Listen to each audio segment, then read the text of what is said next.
Hi, I just finished listening to this book on CD called The One Thing, and I am excited to do this review because it was great. I feel, after having read it / listened to it, I feel motivated, I feel excited, I feel enlightened, I feel like I can conquer anything.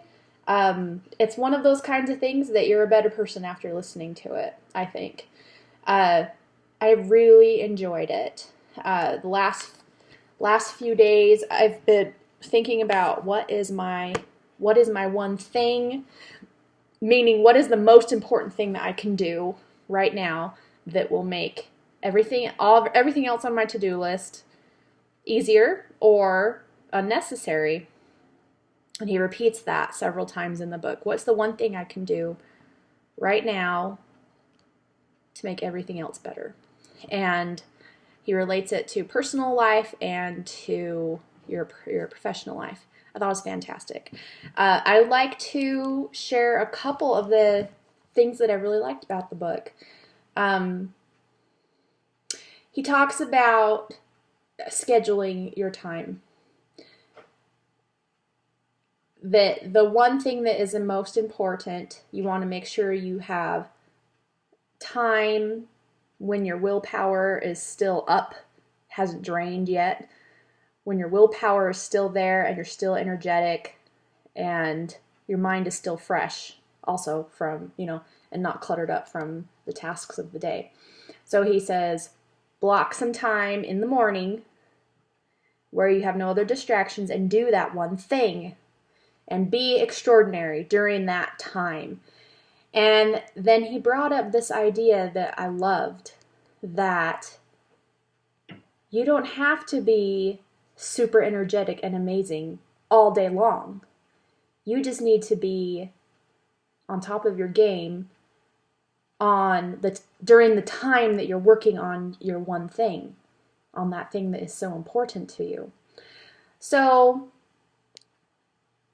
for me, what was my one thing?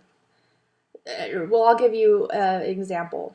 I have an interview coming up, a job interview, and they want me to do a presentation. And I didn't think it would be very difficult. I knew what I was going to do, but it was weighing on my mind. And it is still I still have a few days to work on it. So I guess I was procrastinating it a bit.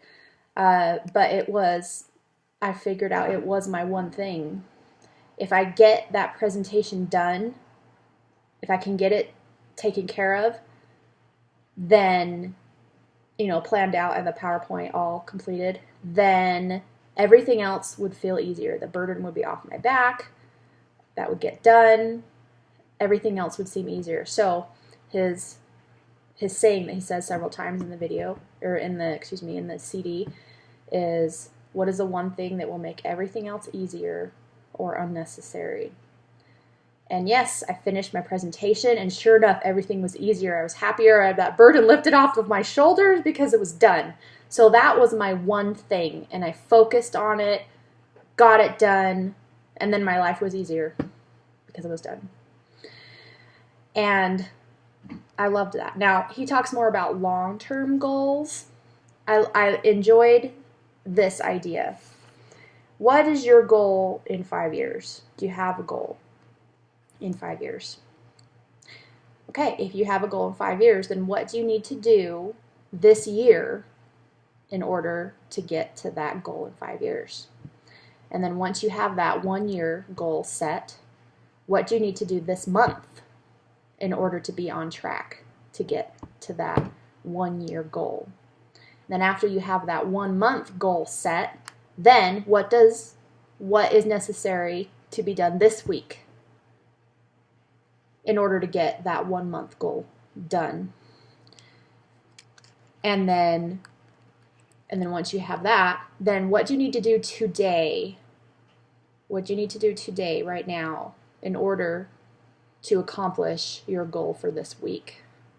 And he chops the goal into these little bite-sized segments. And I loved that. It makes it if you do something extraordinary every day, then imagine what you can have done in a month or in a year. You can do anything. So that was me feeling really motivated. I can get anything done. If I can do something extraordinary every day. He doesn't use the word extraordinary. That's kind of my word. I think maybe he does use it, but it's kind of my word right now.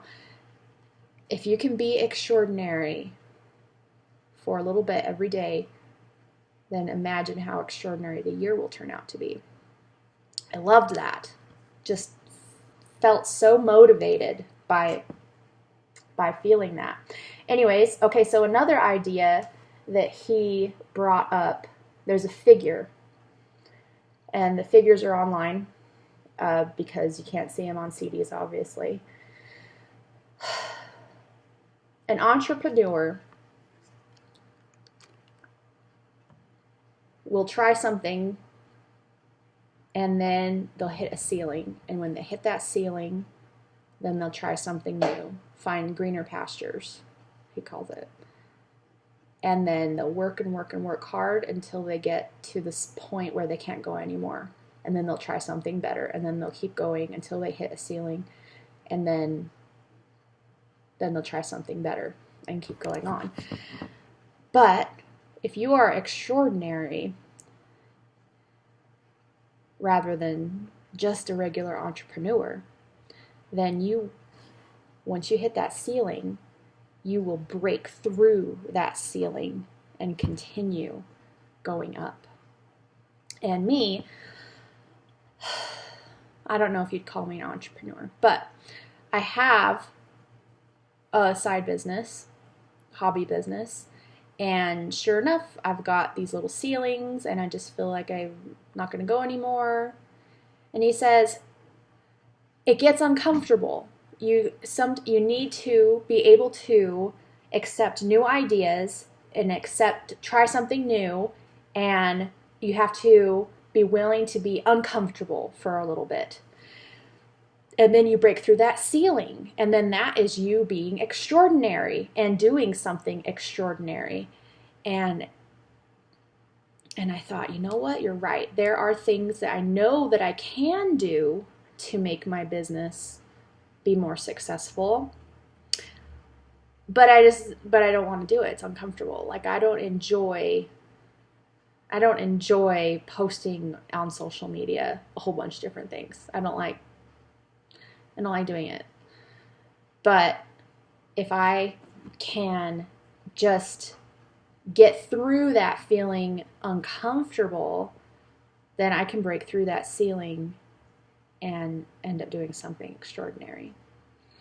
So I thought that was an inspiring idea that he taught too, about breaking through that ceiling. Don't let that ceiling be a hindrance, a blockage, or don't let it stop you. Okay, and then he talks about the thieves of productivity. What are the things that are going to hold you back? And he lists several things, 5 things I think, and one of them is your environment.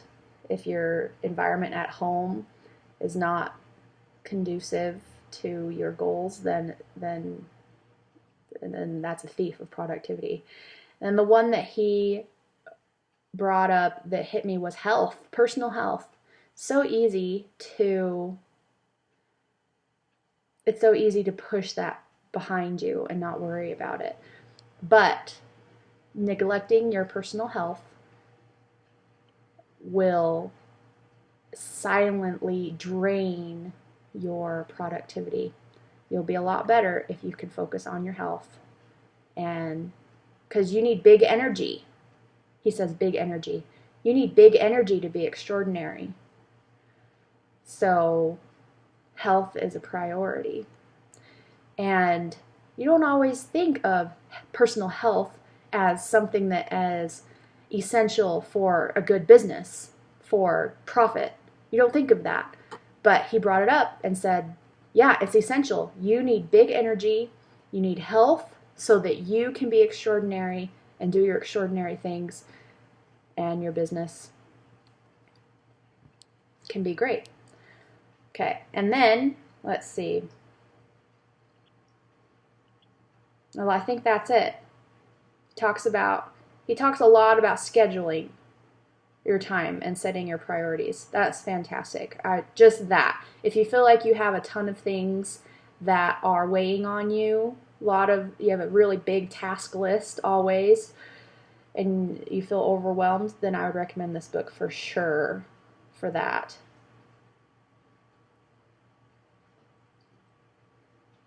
Okay, that's my review of this book. I loved it. I would highly recommend it. The One Thing by Gary Keller. Good luck. Have a great day. Be extraordinary.